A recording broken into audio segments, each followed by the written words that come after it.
अस्सलामु अलैकुम वरहमतुल्लाहि वबरकातुहू। कहानी कनीज़ की 14वीं किस्त हाजिर खिदमत है। मैंने ही क्या, बहुतेरे लोगों ने जिनका वास्ता केस मुकदमात से पड़ा होगा वो ज़रूर जानते होंगे कि ज़िला जज के कमरे अदालत में किसी भी ख़ास व आम बेगर्ज लोगों के जाने की इजाज़त हरगिज़ नहीं होती है, सिवाय वकला व मुद्दई मुद्दालय के। बल्कि मुद्दई मुद्दालयों को भी कबल अज वक्त नहीं बल्कि ज़रूरत पड़ने पर ही हाकिम की इजाज़त के बाद अंदर लाई या बुलाई जाती है। बरसूरत एक मुसल्ला गार्ड कमरे अदालत के गेट पर हामा तनगोश तैनात रहता है। अपने पेशकार की मौजूदगी में जब जज साहब अदालत की कुर्सी पर बैठ जाते हैं तो गार्ड गेट पर मुस्तैदी से डट जाता है। कनीज़ व कशिश जब वहां पहुंची तो गार्ड ने उन्हें अंदर जाने से मना कर दिया, लिहाजा दोनों बहनें उसके करीब गेट पर ही रुक गईं। ताहम अंदरूनी लोकेशन उसे साफ नज़र आ रहा था। कमरे अदालत के बुलंद मुकाम पर वाक़े हाकिम के मुकर्रर जगह से नीचे सामने ही वकला के बेंचों की अगली कतार में तशकरान इब्राहिमी मुअम्मिर वकील जनाब अख्तर हुसैन साहब के साथ हस्ब दस्तूर स्याह कोट में मलबूस बैठा था। उसका ऊपरी हिस्सा देखकर दोनों बहनें उसे पहचान गई थी। रफ्ता रफ्ता गेट पर भीड़ बढ़ती जा रही थी, जिससे कनीज़ व कशिश को कोई दुश्वारी नहीं हो रही थी, क्योंकि वो गार्ड के बिल्कुल करीब थी। गेट पर खासकर जो भीड़ जमा होती जा रही थी उनमें ज़्यादातर मर्द व ख़ातीन मुलजिमान व मुलजिमान के ख़ानदानी अरकान हुआ करते हैं। बरसूरत उनमें एक खातून खैरुन्निसा भी थी और अब बदरुद्दीन भी आकर भीड़ के दरमियान आगे बढ़ने के लिए जगह बनाने लगा तो थोड़ी धक्कम धुक्की हुई। गार्ड ने कहा, अरे ओ मियाँ मौलवी साहब, आप कहाँ घुसे आ रहे हैं? बदरुद्दीन हकलाया, जज जी मुझे अंदर जाना है। मगर क्यों भाई? बदरुद्दीन बोला, एक साहब से मिलना है जो यहीं जज साहब के कोर्ट में आए हैं, उन्हें देखना है मुझे। गार्ड ने कहा, मगर यहाँ कोई भी बाहरी शख्स मौजूद नहीं है सिवाय वकील और पेशकार के। हाकिम आने ही वाले हैं, आप उसी जगह खड़े रहिए। अरे ये कैसा लफड़ा लगा दिया सिपाही भाई आपने। उसकी बातें सुनकर गार्ड समेत कई हिंदू मुसलमान मर्द व खातीन धीरे से हंसने लगे। कनीज़ व कशिश तो पहले ही से मुंह दबाकर हंस रही थी। उसी आसना कनीज़ व कशिश के पहलू में पीछे की जानिब खड़ी खैरुन्निसा ने उसकी जानिब मुड़कर कहा, ये घर नहीं अदालत है बद्दू बेटा, किसे देखने आए हो तुम? हाँ? बदरुद्दीन चौंका। अरे खाला भी, तुम यहाँ इस भीड़ में खड़ी होकर क्यों झक मार रही हो? लोग फिर हंस पड़े, मगर खैरुन्निसा ने अफसुर्दा लहजे में कहा, अरे क्या बताऊं बेटा, मेरा कफील भी दोस्ती निभाने के चक्कर में एक केस का मुद्दाले बन गया है। मुद्दई ने उसे गलत फंसा दिया है, उसकी ज़मानत होनी है, अभी उसे जेल से लाकर लॉकअप में रखा गया है। बदरुद्दीन बड़बड़ाया, अरे बाप रे, अल्लाह रहम करे, कफील तो ऐसा वैसा लड़का हरगिज़ नहीं है। वही ना बेटा। खैरुन्निसा की आवाज़ रुक गई तो गार्ड ने पूछा, ज़मानत के लिए किस वकील को निर्धारित किया है आंटी जी? मालूम नहीं, उन्हीं लोगों ने शायद अख्तर बाबू को रखा है। गार्ड ने मुस्कुरा कर कहा, बस आपका बेटा आज ही बाहर आ जाएगा, चिंता मत कीजिए। अख्तर बाबू के पोता बगैर ज़मानत लिए बाहर नहीं निकलेंगे। उसने आंचल समेत हाथ उठाकर कहा, या खुदा तू ही निगहबान है। कई गैर मुस्लिम खातून भी बड़बड़ाई, हे भगवान, हमरो वकील अख्तर बाबू छथिन। उसी लम्हा अंदर हलचल हुई। कनीज़ व कशिश ने देखा मुअम्मिर बावकार जज आकर अपनी कुर्सी पर बैठ गए तो पेशकार ने फाइल उनके सामने कर दिया। इब्तदाई नंबर में लगी 2 अर्जी पर यके बाद दीगरे हाकिम ने समाअत की। उसमें एक केस रॉबरी का था और दूसरा ज़मीनी तनाज़ा में मर्डर का था। दोनों ही केसों में मुद्दाले के वकला ने हाकिम को मुतासिर करने के लिए कानून की वर्कगर्दानी की। इस सिलसिले में सरकारी वकील ने भी हाकिम के सामने अपना तर्क पेश किया, जिसे हाकिम ने गौर से सुना, मगर यके बाद दीगरे दोनों ही अर्जदाश्त को मुस्तरद कर दिया। उसके बाद कमरे अदालत के गेट पर भीड़ भी कुछ कम हो गई। चुनांचे बदरुद्दीन भी खिसक कर कुछ करीब आ गया, लेकिन वो कशिश और कनीज से बिल्कुल बेनियाज था। दरअसल उनकी जानिब उसकी कोई तवज्जो ही नहीं थी। दो पुलिस अफसर अदालत में आकर खड़े हो गए। पेशकार ने तीसरा पेपर उठाया और पुलिस के छोटे बड़े दोनों अफसरान से मुखातिब होकर बुलंद आवाज़ में कहा, रघुनाथ पांडे, कौशल यादव, नंदलाल यादव और कफील अहमद। एक अफसर ने दरमियान में ही बोल उठा, सभी मौजूद हैं हुजूर, इजाज़त हो तो कटघरे में उपस्थित कर दी जाए। तस्करान ने फ़ौरन उठकर कहा, हुजूर आला से दरख्वास्त है कि दौरे हाजरा में हाकिमाने वक्त के लिए बुलंद मुलजिमान व मुजरिमान के चेहरे भी जुर्म व इल्ज़ाम का आईना हो सकते हैं।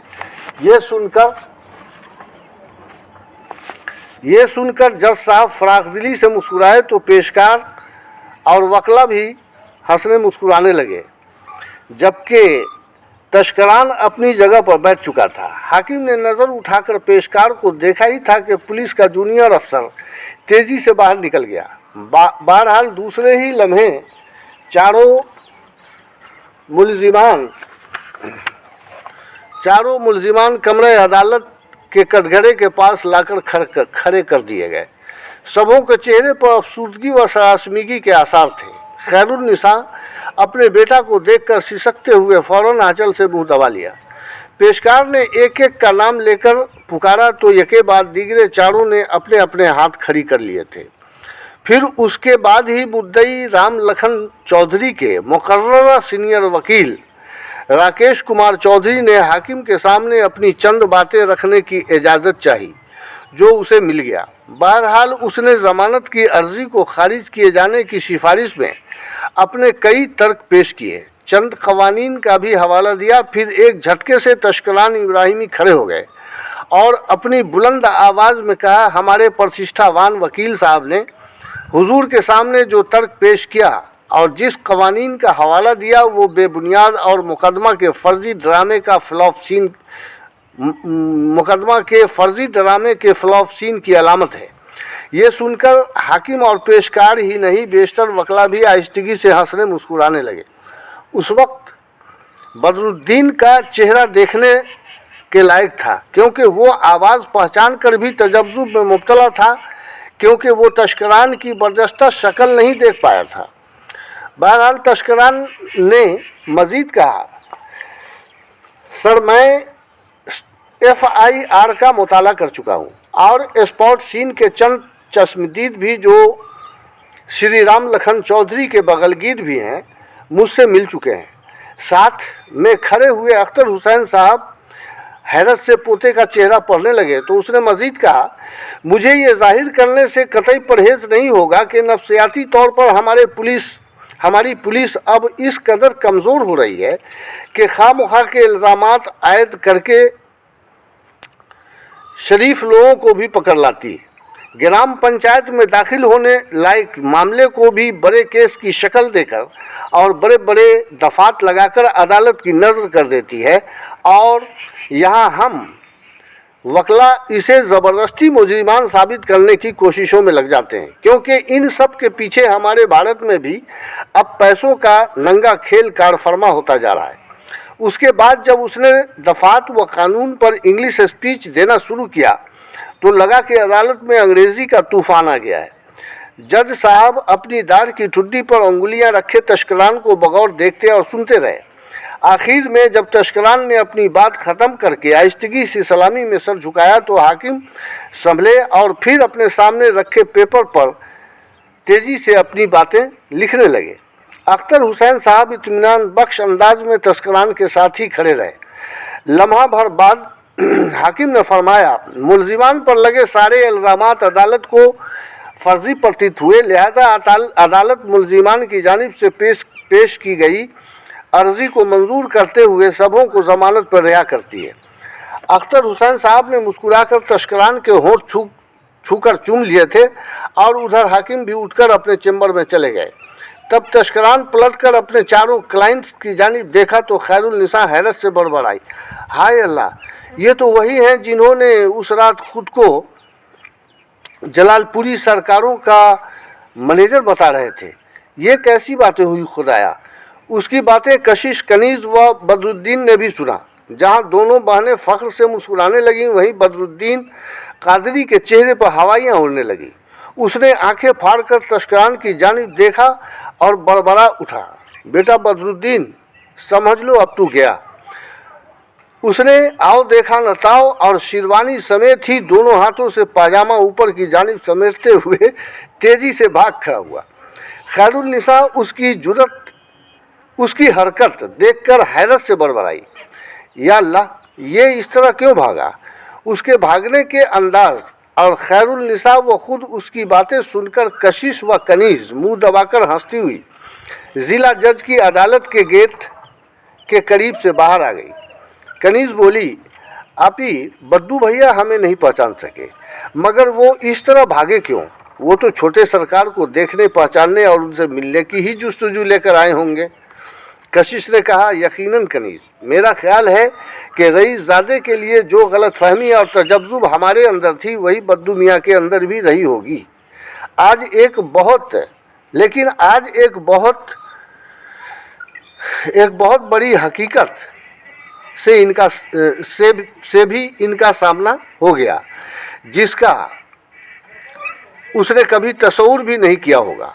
आज दूसरी बार रईसज़ादे के नुत्फ़ा का राज मिला है इसे। फिर ऐसे में वो किस मुंह से उनका सामना करेगा। लेकिन एक न एक दिन तो वो सामने आएंगी ही ना आपी। कशिश ने गुस्से में कहा, तब उस वक्त इस कमज़र्फ़ निकम्मे की कैफियत काबिले दीद होगी कनीज़। दोनों बहनें महुए गुफ्तगू ही थीं कि वकील अख्तर हुसैन साहब के साथ तस्करान आता दिखाई पड़ा। उनके पीछे कई क्लाइंट्स और खैरुलनिसा भी थी। तस्करान ने दूर ही से नकाब पोश लड़कियों को देखा तो उसके चेहरे की कैफियत कुछ बदल सी गई। वो एक टक निहारते हुए करीब आया तो फ़ौरन अख्तर साहब से मुखातिब होकर बोला, दादा जान, आप सीट पर चलें और मुंशी से कहें वो ज़मानतदारों के सारे डॉक्यूमेंट तैयार करें, मैं थोड़ी देर में आता हूँ। वैसे दूसरे केस की समाअत तो 2 बजे होगी ना। अख्तर हुसैन ने रुकते हुए कहा, हाँ बेटे, लेकिन आप। तस्करान ने मुस्कुराकर फ़ौरन जवाब दिया, जी वो मुझे 2 मेहमान नज़र आ रहे हैं, उनसे निपट कर आ जाता हूँ। अख्तर हुसैन ताराना निगाह उन नकाब पोश लड़कियों पर डाला और बोले, ठीक है, जाइए। और वो सारे मुवक्किलों को लेकर आगे बढ़ गए। तब तस्करान ने मुस्कुराकर कहा, ये आप लोग यहाँ कोर्ट कैंपस में क्या कर रही हैं। कशिश ने डटकर कहा, मुकदमा करने आई हूँ। ओह गॉड, लेकिन किस पर। इस्माइल सरकार के लख्त जिगर पर। अपने अल्फाज के साथ ही कशिश व कनीज़ हंस पड़ी। तो तस्करान ने मुस्कुराकर कहा, अच्छा, तो मैं भी मुलजिम बन चुका हूँ। कशिश फ़ौरन बोली, इस खुशफहमी में मत रहिएगा शहजादे, मुलजिम नहीं, आप बाकायदा मुजरिम हैं मेरी बहन के। तस्करान ने धीरे से हंसकर कहा, अच्छा, तो फिर बताइए किस वकील की खिदमत हासिल करना चाहती हैं। मैं उन्हें आगाह कर दूंगा कि फ़ीस में रियायत बरतेंगे। जनाब आला हज़रत इब्राहिम सरकार के पोते हमारे वकील होंगे। कनीज़ प्यार से बोली तो तीनों ही हंसने लगे थे। फिर तस्करान ने कहा, यहाँ कोर्ट कम्प्लेक्स के अंदर तकरीबन सभी होटलों और ढाबों में तो मुंशियों और वकीलों का जमघट लगा होता है, और मैं नहीं चाहता कि कुछ खाने पीने के लिए आपको बेनकाब होना पड़े, क्योंकि मैं आप लोगों के साथ हूँ, लिहाजा मेरे लिए बेहद दुश्वार मरहला होगा। आइए दीपक चलता हूँ। बहरहाल तस्करान दोनों बहनों को अपनी कार में लेकर सिर्फ 10 मिनट में दीपक होटल पहुंचा और एक केबिन में बैठकर दोनों को मिठाइयाँ, नमकीन और आइसक्रीम खिलाने लगा, जबकि खुद 1 कप कॉफ़ी पी। बातों बातों में बद्दू मियाँ का भी जिक्र निकल आया तो गुज़श्ता रात वाली बातें भी कशिश ने बताई, और आज कोर्ट में उसके आने और उसे देखते ही पाजामा व शेरवानी उठाकर भागने वाली बातें बताई तो तस्करान को बेहद हंसी आई। चुनांचे बहुत सी राज व न्यास की भी बातें हुई। उसके बाद कनीज ने कहा, हम लोग काशाने इब्राहिम देखने जाएंगे, लिहाजा सोचती हूँ खाला जान के लिए कुछ तोहफे ले लेती। तस्करान फौरन बोला, ज़रूरी है, बहुत ही मफलूकुल हाल खातून हैं वो, सुना है उनकी ज़िंदगी ने बहुत कम खुशियाँ देखी हैं। बदसूरत तस्करान ने 2 तरह की नफीस मिठाइयाँ और कुछ नमकीन पैक करवा दिए और कार से ही द्वारिका नाथ स्कूल के पार पहुँचा कर वापस हो गया। अब कशिश बानो का सरदर्द ख़त्म हो चुका था, लिहाजा दोनों बहनें काफ़ी खुश थीं, जैसे उनके जिस्मों में पर लग गए हों। जबकि उधर बद्दू मियाँ भागता हुआ घर आकर माँ की चारपाई के करीब बिछी हुई चिटाई पर बेतहाशा धड़ाम से गिरा और लंबे लंबे सांसें लेने लगा तो हुस्ना बेगम ने हैरत से पूछा था, क्या हुआ बद्दू बेटा, तुम्हें इस तरह हाँप क्यों रहे हो? ये मत पूछो अम्मी जान, क्या बताऊं कि क्या कुछ नहीं हुआ। आज मैंने रईसजादे का सुराग लगाकर उनसे मिलने की जुस्तजू में बरहमपुरा वाली हवेली पर पहुंचा। रहीम चाचा ने इज्जत से बैठाया और चाय पिलाई। उनसे मालूम हुआ कि छोटे सरकार कोर्ट गए हैं, ज़िला जज साहब के यहाँ उनके कई केसेस हैं। मैं भागता हुआ वहाँ पहुँचा तो देखा कि उनका कोई केस नहीं है, बल्कि वो दूसरों के केसों पर बहैसियत वकील काम करते हैं। अदालत में हाकिम के रूबरू उनका जीरा क्या सुना, मेरी तो हवा ही निकल गई। हुस्ना बेगम बेटा की बातें सुनती रही और हैरत से मुस्कुराती रही थी। बदरुद्दीन ने मजीद कहा, अब सोच रहा हूँ कि मैं उनका सामना कैसे करूँगा। लेकिन क्यों बेटा, उनके सामने जाओगे तो वो तुम्हें निगल थोड़े ही जाएंगे। बात ये नहीं है प्यारी अम्मी जान, दरअसल एक रात वो पहली बार पता नहीं कैसे जमीला बेगम के कोठे पर तशरीफ़ ले आए थे, लेकिन हाज़रीन महफिल के साथ बैठना उन्हें गवारा नहीं था, इसलिए जमीला बेगम को एतराज़ हुआ। इस मामले में मैं भी टपक पड़ा। 16 आने गलती मेरी ही थी, वरना वो तो वाकई शान व शौकत और जाहो जलाल से भरे थे। नतीजा ये हुआ कि उनके हाथों मुझे एक मुक्का भी खानी पड़ी, मगर उस वक्त मुझे कहाँ मालूम था कि ये इब्राहिम सरकार के पोते हैं, वरना मैं तो उनके कदमों में बिछ गया होता। और जमीला बेगम की तो शायद बगैर इज़राइल अलैहिस्सलाम की आमद के ही रूह निकल गई होती। अच्छा बेटे, कोई बात नहीं, जब मिलना उनके सामने अदब से झुककर माफ़ी मांग लेना, वो लोग बड़े दिल के मालिक हैं, ज़रूर माफ़ कर देंगे। बहरहाल उसी आसना कशिश व कनीज़ अंदर दाखिल हुई तो बदरुद्दीन फुर्ती से उठ बैठा। अरे बाबा, मगर बहुत खूब, खुदाया, मैं जानता था कि भूतों ने अब अपना डेरा यहाँ से कूच कर लिया है, लिहाजा परियों की आमद व रफ्त ज़रूर शुरू होगी। दोनों बहनों ने नकाब हटाया तो हुस्ना बेगम भी चारपाई से उठकर खड़ी हो गई। दोनों लड़कियों ने उसे सलाम किया तो वो मुस्कुराकर सलाम का जवाब दी और बोली, आओ मेरी रानियाँ, बैठो। कनीज़ ने कहा, पहले इसे संभालिए खालाजान, ये तोहफा छोटे सरकार ने आपके लिए भेजा है। बद्दू चहक उठा, अरे वाह, मगर आप दोनों को वो कहाँ मिल गए? बदरुद्दीन ने हैरत से पूछा तो कनीज़ ने कहा, आप उन्हें देखते ही जब पाजामा उठाकर भाग रहे थे, उस वक्त हम दोनों बहनें भी वहीं थे। लेकिन आप लोग वहाँ क्या कर रही थी भाई? कनीज़ बोली, उनसे मिलने गई थी। मगर क्यों? कनीज़ बोली, उनसे मिलने गई थी। तो बद्दू ने हैरत से कहा, मगर क्यों? उनका आपसे क्या वास्ता, या फिर आपका उनसे? मुझे उनसे प्यार हो गया है बद्दू भैया। कनीज़ ने दबी ज़ुबान में मुस्कुराकर बेबाकी से जवाब दिया तो बदरुद्दीन हंसते हुए बोला, वाह, बहुत खूबसूरत शरारत कर लेती हो बेबी कनीज़ फातिमा तुम। कशिश बोली, ये शरारत नहीं, हकीकत है बद्दू मियाँ। हाँ, मगर क्या ये मुमकिन है? बदरुद्दीन ने हैरत से पूछा। क्यों मुमकिन नहीं है? कशिश ने उसी से सवाल कर दिया और ये भी बोली कि रईसजादे खुद पागलों की तरह चाहने लगे हैं कनीज़ को। अब रहा कि उन्होंने फ़िलहाल ये मुतनब्बा कर रखा है कि इस बात को राज में ही रखी जाए। चूँकि आप हम लोगों के खैर ख़्वाह हैं, इसलिए बोल दिया है, मगर आप लोग भी उसे राज में ही रखेंगे। ये एक अलग बात है कशिश बानो कि ये राज मेरे साथ ही कब्र में भी जा सकती है, लेकिन मैं तो इस वक्त ये सोच रहा हूँ कि इस प्यार का अंजाम क्या होगा। जवाबन कनीज़ फ़ौरन संजीदगी से बोली, अंजाम शादी या फिर मेरी मौत। उनकी ज़ात पर मुझे 100 बार भी कुर्बान होना पड़े तो कम है बद्दू भैया। हुस्ना बेगम चिलम में आग डालते हुए खाबीदा लहजे में बड़बड़ाई, बेटी इस तरह के ख्वाब तो ज़माना कदीम से न जाने कितनी तवाइफ़ें व तवाइफ़ देखती रही हैं, लेकिन उसकी तावीर में 98% मोहब्बतें तखरीब व बर्बादी पर आकर ही रुकती रही हैं।